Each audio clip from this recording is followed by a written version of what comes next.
At least 3 sums अपने अभी कर ले और 3 सम्स आप लोग घर पे होमवर्क की तरह कर लो। तो ठीक है सर। तो पहला सम से हम चालू कर रहे हैं, इसको रुको हम बड़ा कर दे रहे हैं साइज में।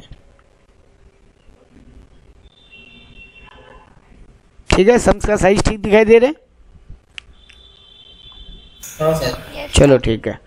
ऑन 1/4/2014 सृजन limited had 30,000 equity share of 10 rupees each in X limited.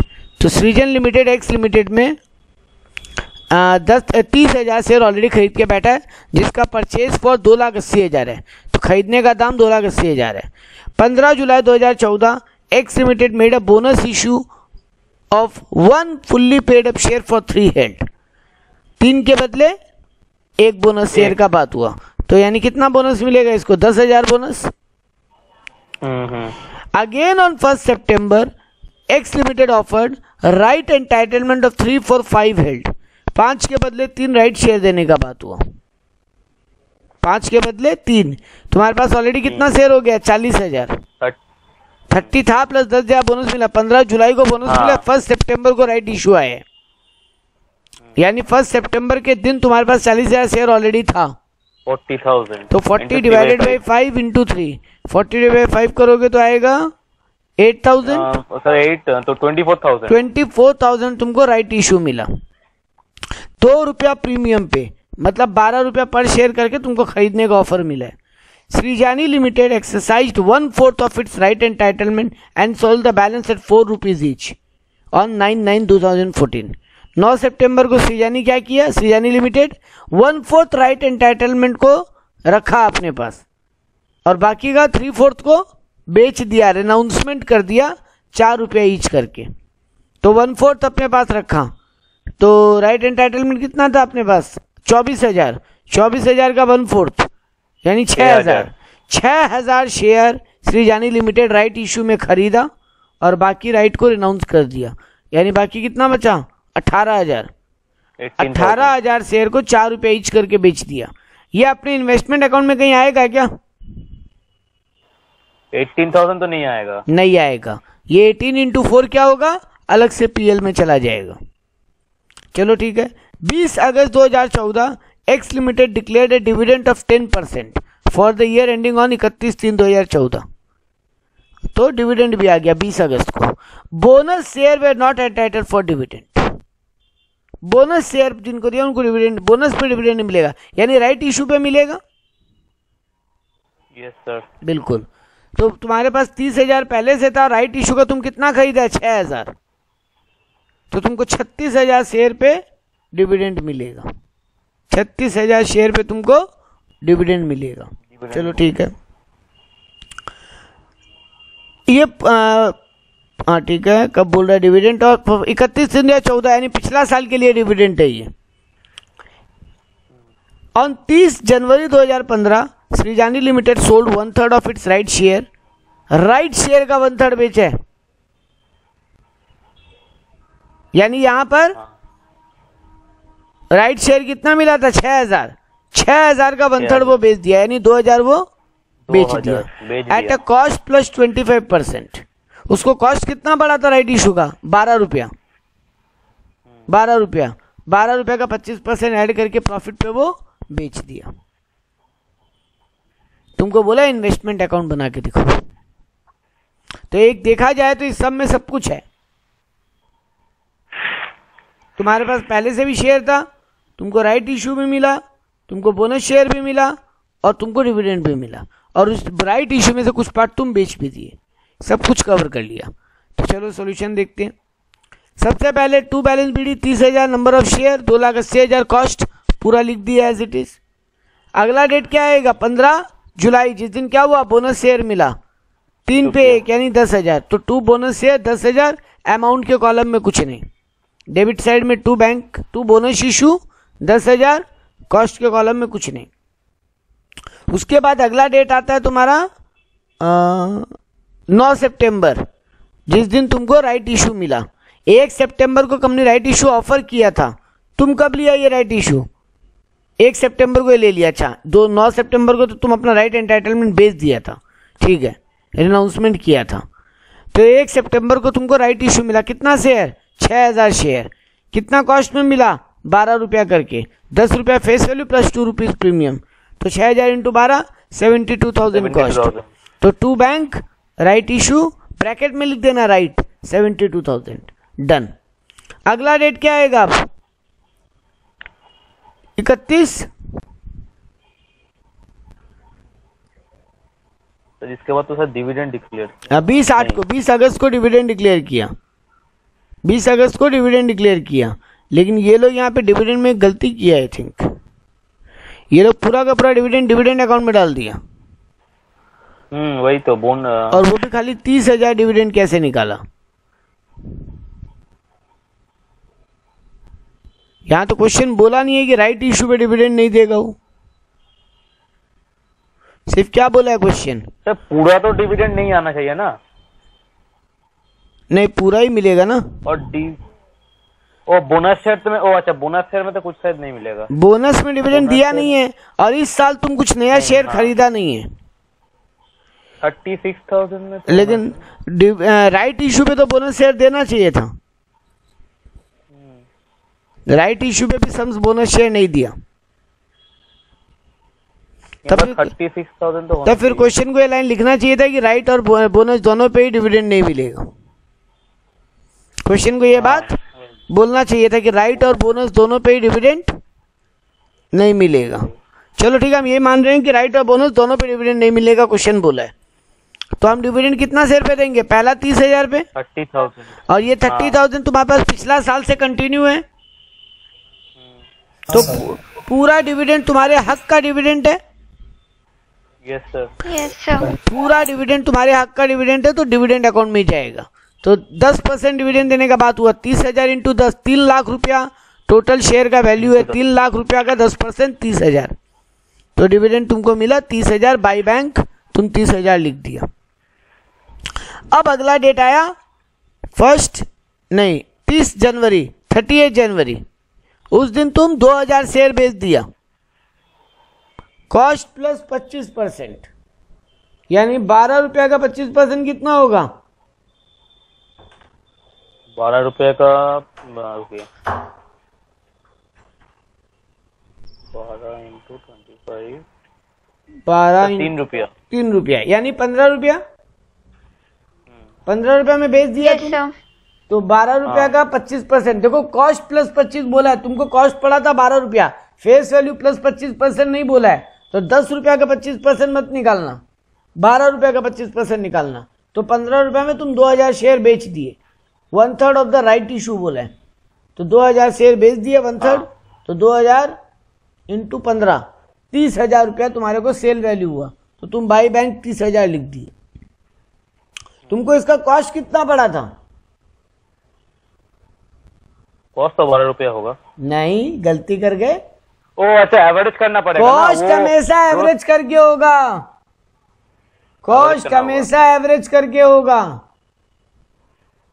तुम लोग को यहाँ पे बहुत जिनको लग सकता है सर वो तो बोला ही है राइट शेयर बेचा है, तो हम राइट शेयर के कॉस्ट से प्रॉफिट निकालेंगे, नहीं, डीमेट अकाउंट में शेयर घुसने के बाद कोई अलग अलग नहीं रहता है, वो तो सम तुमको नंबर ऑफ शेयर कितना बेचा है वो कैलकुलेट करने के लिए तुमको इतना लंबा चौड़ा कहानी दिया कि 1/3 ऑफ द राइट इशू तुम बेच दिया।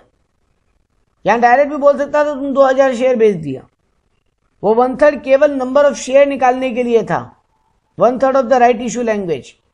कॉस्ट हमेशा डीमेट अकाउंट में कभी भी शेयर सेपरेट प्राइस पे नहीं रहता, सब मिक्स हो जाता है, तो तुमको कॉस्ट हमेशा फुल एवरेज प्राइस पे निकालना पड़ेगा। ये देखो तुम्हारे पास पहले से कितना रुपए का शेयर था, 2,80,000, हाँ 2,80,000 plus 72 cost divided by number of share कितना है तुम्हारे पास, 46,000। देखो 30,000 पहले से था, 10,000 बोनस मिला, 40,000, 6,000 तुम राइट इशू में खरीदे, 46,000, तो 2,80,000 प्लस 72 डिवाइडेड बाई 46,000 इंटू 2,000, क्योंकि 2,000 शेयर तुम बेचे हो, तो 15,304 रुपया तुमको कॉस्ट पड़ा।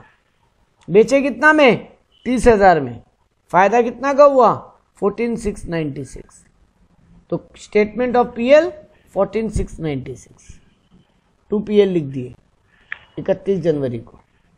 ये बात हमेशा दिमाग में सेट रखना कि कॉस्ट हमेशा selling price minus cost price equal to profit जो निकालेंगे प्रॉफिट या लॉस, उस समय कॉस्ट हमेशा एवरेज कंसेप्ट पे होगा।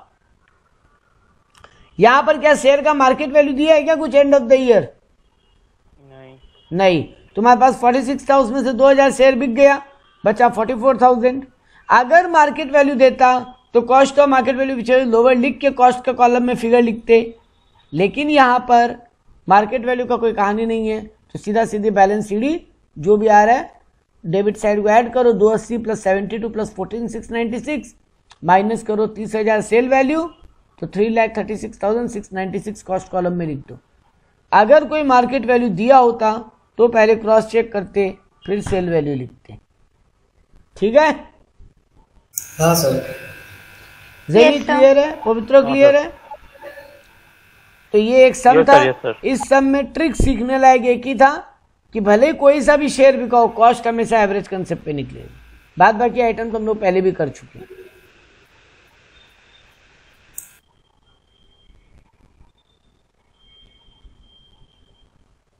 नेक्स्ट वाला सम देखते हैं, इसमें कुछ बड़ा बात है तो करते हैं, नहीं तो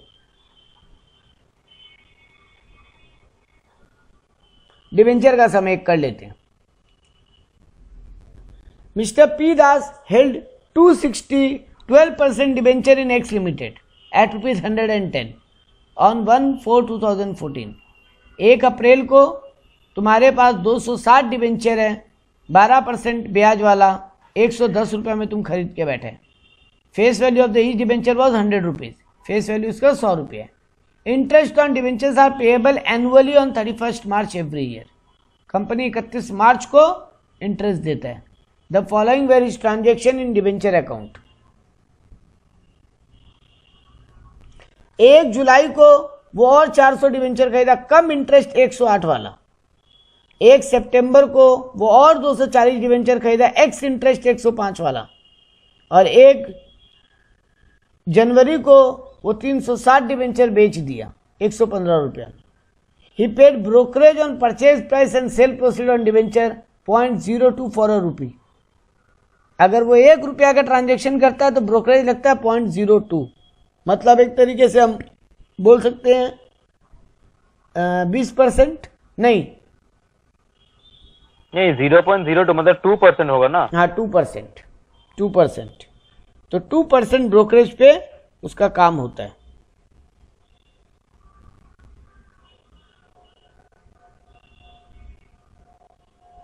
हम्म, 2%, ठीक है, करेक्ट है। तो देखो अब यहाँ पे पुटिंग चालू करेंगे। देखो 2 आइटम यहाँ पे, ऊपर वाला आइटम में तो कोई दिक्कत नहीं है। 260 डिवेंचर 1 अप्रैल को हेल्ड करके बैठा है, ये एक्स इंटरेस्ट या कम इंटरेस्ट, इससे कोई फर्क नहीं पड़ता। लेकिन क्योंकि हम ये मान के चलेंगे पहले से था उसके पास, लेकिन जो परचेज सेल किया है वो ड्यूरिंग द ईयर, 1 जुलाई को वो खरीदा कम इंटरेस्ट का, तो कितना महीना का इंटरेस्ट घुसा हुआ है उसमें। कंपनी हर साल 31 मार्च को, बोलिए। देखो पहला जो ओपनिंग डिवेंचर दिया हुआ कौन से डेट को दिया हुआ है? सर ओपनिंग डिवेंचर तो अप्रैल का 1 तारीख 2014 का। हाँ, और कंपनी इंटरेस्ट कब देता है? 31 मार्च को। तो यानी 1 अप्रैल को जो डिवेंचर है वो एक्स इंटरेस्ट या कम इंटरेस्ट, इससे कोई फर्क नहीं पड़ता। नहीं पड़ता, क्योंकि एक दिन का क्या इंटरेस्ट होगा? एक दिन नहीं होता है पवित्रो, हम उस दिन भी बोला था, अगर अगला दिन मॉर्निंग में खरीद लिया तो एक दिन कहां से होगा? नहीं, मतलब जो भी है इंटरेस्ट नहीं होता वो। तुम 31 मार्च 1 अप्रैल को होल्ड कर रहा, मतलब तुम 31 मार्च को भी होल्ड कर रहा था। अब आता है बात यहाँ पे, जो 1 जुलाई को वो डिवेंचर खरीदा 400, कम इंटरेस्ट है, कम इंटरेस्ट है, मतलब उसमें कितना दिन का इंटरेस्ट घुसा हुआ है? अप्रैल मई जून 3 महीना का इंटरेस्ट उसमें घुसा हुआ है।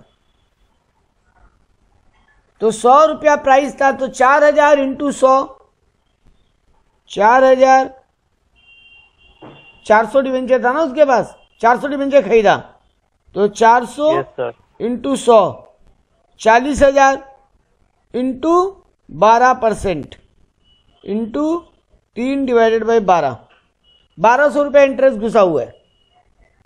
1200 रुपये इंटरेस्ट घुसा हुआ है। हाँ सर, क्लियर है ये सबको? Yes sir, yes sir.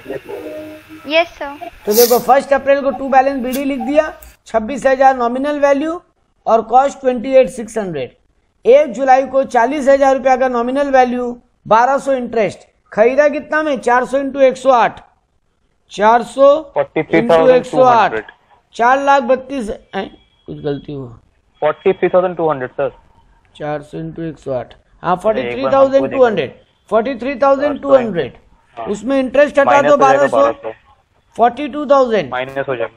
उस पे 2% ब्रोकरेज जोड़ो, क्योंकि तुम परचेज करते समय ब्रोकरेज पे करके आता है और सेल करते समय ब्रोकरेज माइनस करता है। तो 42,000 पे 2% 840 होता है। ये 864 कैसे लाया? वही तो बोल रहा था सर। 1 मिनट रुक जाइए। इंटू 0.02, 840 गलत किया है कुछ यहाँ पर। ये लो 860 होगा, ये लो 840 कर दिया, 860 होगा। सर एक बात बोलिए, यहाँ पर 42,000 निकला ना, तो वो इंटरेस्ट को माइनस करके। हाँ अच्छा, सॉरी नहीं, 108 इंटू 400, 43,200 पे 2% ब्रोकरेज निकालो। तुम परचेज तो 108 में ही किया है ना? हाँ सर। खरीदा तो डिबेंचर तुम 108 रुपया देके एक डिबेंचर को, तो ब्रोकरेज तो से पूरा का पूरा परचेज प्राइस पे लगेगा। अच्छा, मतलब जितने में खरीदा उतने में पूरा ब्रोकरेज लगेगा। हाँ, सेल्समैन होगा। सेल्समैन को इससे क्या मतलब है? तुम इंटरेस्ट देके खरीदा है कि विदाउट इंटरेस्ट खरीदा है? सेल्समैन को तो तुम्हारे परचेज प्राइस पे इंटरेस्ट वो ब्रोकरेज लेगा ना अपना। हाँ। तो 43,200 जो आ रहा था उस पे तुम्हारा 2% ब्रोकरेज लगेगा, तो 42,864 हो गया। ठीक है, ठीक है सर। हाँ सर। अगला फिर आ जाओ। फिर 240 डिबेंचर खरीदा, एक्स इंटरेस्ट 105। तो वही कहानी, टू बैंक 1 सितंबर को, 1 सितंबर to bank 24,240 into 100 nominal value. इस बार एक्स इंटरेस्ट है तो सीधा सीधी इंटरेस्ट कैलकुलेट कर लो, 24,000 5 मंथ का होगा। हाँ, इस बार इंटरेस्ट होगा 5 मंथ का, अप्रैल मई जून जुलाई अगस्त, क्योंकि 1 सितंबर को ही तुम खरीद लिया है तो अगस्त तक का ब्याज वो पार्टी तुमसे लिया होगा। तो 24,000 इंटू 12% इंटू 5 डिवाइडेड बाई 12, 1,200 रुपया फिर आया। तो हम 1,200 लिख दिए, लेकिन जब सेलिंग प्राइस लिखेंगे यहाँ ब्रोकरेज माइनस नहीं करेंगे, सॉरी ये इंटरेस्ट माइनस नहीं करेंगे, क्योंकि एक्स इंटरेस्ट खरीदा है। 240 डिबेंचर 1 सितंबर को एक्स इंटरेस्ट खरीदा है, तो 105 इंटू 240, 25,200 में खरीदा है, उस पर 2% ब्रोकरेज, 504 और ब्रोकरेज हो गया, तो 25,704 कॉस्ट हो गया। ये क्लियर है? हाँ सर। हाँ सर। चलो अब आगे बढ़ते हैं। 1 जनवरी को क्या किया? 360 डिबेंचर बेच दिया कम इंटरेस्ट, तो 360 into 100, 36,000 nominal value, interest calculate कर लो, 36,000 इंटू 12%। 1 जनवरी को बेचा है, यानी अप्रैल में जून जुलाई अगस्त सितंबर नवंबर दिसंबर 9 महीना का इंटरेस्ट, तो इंटू 9 डिवाइड बाई 12, 3,240 इंटरेस्ट। तो इंटरेस्ट के कॉलम में 3,240 लिख दिया। बेचा कितना में? 115 में, तो 115 इंटू 360, 41,400 सेलिंग प्राइस, उसमें से 3,240 हटा देंगे, सॉरी 41,400 में पहले ब्रोकरेज ऐड कर लेंगे, माइनस करेंगे। सेल कर रहा है तो ब्रोकरेज भी माइनस होगा, तो 41,400 का ब्रोकरेज आता है 828 इंटू 2%, 828, तो 41,200 माइनस 828 और माइनस इंटरेस्ट भी 3,240, 37,132। ये लोग 332 कैसे आ गया? सर गलत क्या छोड़िए। नहीं गलती नहीं किया, आपने कुछ मिस्टेक कर सकते हो।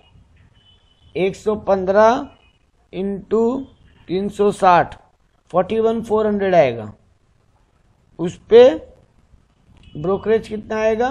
2%, 828 आएगा।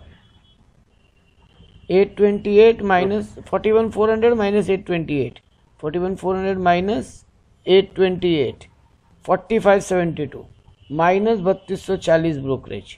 हाँ ठीक ही तो आ रहा है, 37,332। तुम पहले इंटरेस्ट गलत बताया था। हाँ 37,332। हाँ तो 37,332। तो सेलिंग प्राइस लिखते वक्त अगर कम इंटरेस्ट है तो इंटरेस्ट भी माइनस करेंगे, ब्रोकरेज भी माइनस करेंगे। अब इसमें प्रॉफिट लॉस कितना हुआ वो कैलकुलेट कर लो। तो वो ये लोग नीचे कैलकुलेट एवरेज होगा, एवरेज होगा ये रहा। तीनों का कॉस्ट जोड़ेंगे और हाँ, तुम 28,600 तुम्हारा पहला परचेज था, 42,864 दूसरा, 25,704 तीसरा, ये रहा 42,864 25,704 तीनों जोड़ा, तुम्हारे पास नंबर ऑफ डिवेंचर कितना हो गया 260 plus 400 plus 240, 260 plus 400 plus 240, 900 debenture था तुम्हारे पास। तो डिवाइडेड बाई 900 इंटू 360 बेच दिया तो आएगा 38,867 कॉस्ट। बेचा तुम 37,332 में, लॉस खा गया तुम, लॉस खा गया तुम 1,535 रुपया का। तो तुम अल्टीमेटली बाई पीएल लिखा 1,535, लॉस कॉस्ट को कम कर देगा, प्रॉफिट कॉस्ट को बढ़ा देगा। तो लॉस तुम बाई पीएल लिख के कॉस्ट कॉलम में लिख दिया 1535। यहीं पर कहानी खत्म नहीं होता, अभी कहानी का आखिरी फेज बचा। अब 31 मार्च को क्या हुआ, इंटरेस्ट मतलब मिला, इंटरेस्ट मिला। पहले तो तुम्हारे पास नंबर ऑफ डिवेंचर कितना बचा हुआ है, 900 में से 360 बेच दिया तुम, 900 में से 360 बेच दिया तुम, तुम्हारे पास 540 डिवेंचर अभी भी है। 540 इंटू 100 54,000 इंटू 12% 6480, पूरा साल का ब्याज तुमको 6,480 मिला। तो ये तुम लिख लिया इंटरेस्ट कॉलम में। अब एक एक अकाउंट को बंद करना है, तो पहले तुम 36,000 और 54,000 90,000, उधर भी पूरा नॉमिनल वैल्यू इजीली मैच हो जाएगा। इंटरेस्ट वाला में देख लो, जिधर बैलेंस बचे 2PL या बाई पीएल कर दो। यहाँ पे डेबिट में बैलेंस बच रहा है तो 2PL कर दिए, सम खत्म। और कॉस्ट का कॉलम में हमेशा सम में चेक कर लेना मार्केट प्राइस दिया है, मार्केट वैल्यू वाला, मार्केट वैल्यू अगर दे तो पहले तुम अपना बैलेंसिंग सीडी निकाल लो। तुम पहले अपना नॉर्मल बैलेंस सीडी निकाल लो, डेबिट ऐड करके क्रेडिट को माइनस करके, और फिर तुम्हारे पास जितना डिवेंचर बचा हुआ है 540 इंटू मार्केट प्राइस करके देख लेना, दोनों में से जो छोटा हो कॉस्ट और वही कंसीडर करेंगे। कॉस्ट कैसे निकाल लोगे, कॉस्ट निकालने का यहाँ बहुत सिंपल तरीका है, पूरा डेबिट ऐड करो, क्रेडिट माइनस कर दो, जो बैलेंस सीडी बच रहा है उसको रफली लिख लो। यहाँ पे आएगा 58,301, रफली लिख लो। अगर मार्केट प्राइस कुछ दिया होता, लेट से 112 रुपया मार्केट प्राइस दिया होता, तो तुम 112 इंटू 540 करते, कॉस्ट जो तुम्हारा मार्केट वैल्यू आ जाता। अब देख लो दोनों में से जो लोअर है, बैलेंसिंग सीडी लोअर है कि मार्केट प्राइस लोअर है, जो लोअर है वो लिख दो, कहानी खत्म। लेकिन एक बात है, कहानी खत्म नहीं होगा, जो लोअर है अगर तुम वो लिख दिया तो तुम्हारा बोथ साइड मैच नहीं होगा, क्योंकि यहाँ बोथ साइड मैच हो गया क्योंकि तुम बैलेंस सीडी ही निकाल के लिखा, क्योंकि मार्केट प्राइस नहीं था, तुम कॉस्ट का कॉलम में बैलेंस सीडी लिख दिया, तब तो बोथ साइड मैच हो गया कॉस्ट कॉलम का। लेकिन अगर मैच नहीं होता तो तुम 2PL या बाई पीएल करके क्लोज कर। अच्छा, ये बात ध्यान में रख लेना कि जब बस कॉस्ट और मार्केट प्राइस लिख के फटाफट टोटल करके बंद मत कर देना, वो टोटल मैच होगा ही नहीं ना तुम्हारा, नहीं होगा तो। हाँ, एक बार के लिए अगर हम बोलते हैं मार्केट प्राइस 112 रुपया देता तो क्या करते, 112 इंटू 540 60,480 आता, 60,480। तब तो ये 58,301 लोअर है, तुम 58,301 लिख दिया, बोथ साइड ऑटोमेटिक मैच होकर बंद हो गया। एक बार के लिए बोलते हैं मार्केट प्राइस 9 रुपया होता तो 540 इंटू 9 9 रुपया नहीं 109 सॉरी 540 इंटू 109 तो 58, तब भी ज्यादा आ रहा है, 6 रुपया होता, 106 108 करेंगे तो भी अच्छा ठीक है, 106 करते हैं। हाँ, 57,240 आएगा। 540 इंटू 106 करो, मार्केट प्राइस मान लो 106 होता तो 57,240 आता तुम्हारा, और तुम्हारा कॉस्ट पड़ रहा है 58,301, तो तुम लिखता 57,240, तुम्हारे डेबिट साइड में कम पड़ता ही पड़ता बैलेंस, तो तुम पीएल 700 की 800 रुपया, जो भी बैलेंस कम पड़ता तुम्हारा एग्जैक्टली 1,061 रुपया 1061। तो तुम टू स्टेटमेंट ऑफ पीएल जो लिखा है ना इंटरेस्ट के कॉलम को मैच करवाने के लिए, वहीं पर तुम कॉस्ट के कॉलम में भी लिख देता 106। अच्छा, ये बात हमेशा याद रखना, कॉस्ट अगर मार्केट प्राइस दे दे तो बस रेंडमली अकाउंट को बंद मत कर देना, देखना कि बोथ साइड मैच नहीं हो रहा है। अगर मैच नहीं होता तो 2PL बाई पीएल बिंदास यूज कर लेना। ठीक बात? हाँ सर। Yes, sir. एक और सम्स करते हैं रात का क्लास को। सर वो मास्टर प्रॉब्लम वाला कराइए, वो जिसमें तीनों आएगा, डिवेंचर, बॉन्ड। वो मास्टर प्रॉब्लम तुम करो, हम तुम लोगों को करने अच्छा, बोलना ठीक है, चाहते ठीक हैं। है। वो मास्टर प्रॉब्लम एग्जाम में मास्टर प्रॉब्लम नहीं आएगा, ये हम बता देते हैं। एग्जाम में तुम्हारे पास बॉन्ड डिवेंचर सबका, बॉन्ड शेयर सबका सम नहीं आ सकता एक साथ, लेकिन तुम करो प्रैक्टिस करने के लिए। अब आप लोग सिर्फ और सिर्फ अकाउंटेंसी को एग्जाम ओरिएंटेड होके मत पढ़ो, अब अपना प्रैक्टिकल कंसेप्ट को एक लेवल हाई ले जाने के लिए पढ़ो। तो वो सम बनाओ, मास्टर प्रॉब्लम जो हम दिया था, मेरे पीडीएफ का लास्ट सम, लास्ट पीडीएफ का लास्ट सम बनाओ तुम लोग। नहीं बनेगा हमको बोलो, हम करवा देगा क्लास में, लेकिन पहले एक बार अपने हाथ से सबको ही करो। नहीं बन जाएगा, वो बन तो जाएगा। बनाओ, आज बना लेना था पवित्र अगर घर पे थे तो। हम आप लोगों को फिर बोलेंगे बेटा अब आज से सम बनाना स्टार्ट कर दो, क्योंकि अच्छा तुम लोगों के नॉलेज के लिए एक बार पॉज करते हैं। Following information related to investment of X limited, you are required to make an investment in shares of flow limited. X limited वो फ्लो लिमिटेड का शेयर खरीद के रखा है, बोल रहे फ्लो लिमिटेड के लिए अकाउंट बना के बनाओ, इन्वेस्टमेंट ले जाए बनाओ एक्स लिमिटेड का। 1 जनवरी 2013 को एक्स लिमिटेड है 10,000 equity share of 10 rupees each in flow limited. This shares way purchase for 1,32,000 on 7 सितंबर। पिछला अरे बाबा 7 सितंबर 2009 को खरीदा था। ये जानकारी कुछ तो काम आएगा, देखते हैं क्या काम आएगा। क्या 7 सितंबर 2009 को, ये जो 1 अप्रैल 2013 को शेयर हेल्ड कर रहा है ना एक्स लिमिटेड, ओ अच्छा अच्छा, हाँ हाँ हाँ, वो खरीदा था 7 सितंबर 2009 को, 5 साल पहले। ठीक है, उससे क्या फर्क पड़ता है? सितंबर, हाँ, उससे हमको कोई फर्क नहीं पड़ता। 2 साल पहले खरीदे या 5 साल पहले खरीदे, मेरे को क्या फर्क पड़ता है? 1 अप्रैल को उसके पास शेयर था, मेरे को इस बात से फर्क पड़ता है। 1 अगस्त 2013, 1 अगस्त 2013 x limited purchase 2000 share more in flow limited at a premium of 3.5 rupees per share. 13.5 रुपया में 2000 शेयर खरीदा, 13.5 रुपया पर शेयर। 15 अगस्त को flow limited made a bonus issue of 1 fully paid up share for 2 share held, 2 के बदले में 1। तुम्हारे पास पहले से कितना है? 12,000, तो तुमको कितना बोनस मिलेगा? 6,000 बोनस शेयर मिलेगा। 12,000 into 1/2, 6,000। हाँ। In addition, on the same day, right issue were issued at 2 for 3 held। अब ये मजेदार समय, same day company right issue दिया,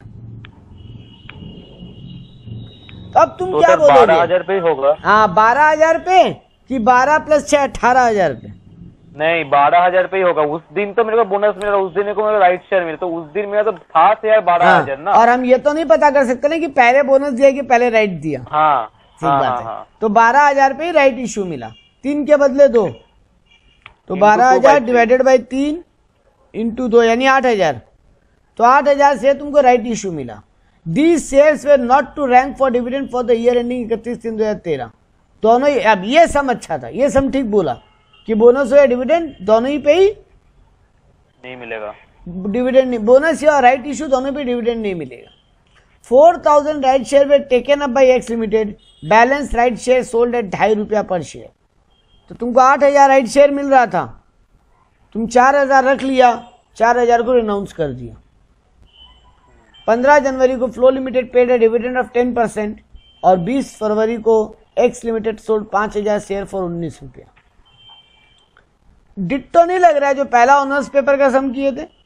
हाँ हाँ हाँ, सेम डिट्टो इस सम है बेटा, बहुत नहीं है। कुछ नहीं है इस सम में एक्स्ट्रा ऑर्डिनरी, बस खाली बोनस शेयर देखने लायक है, कैलकुलेशन कैसे करना है,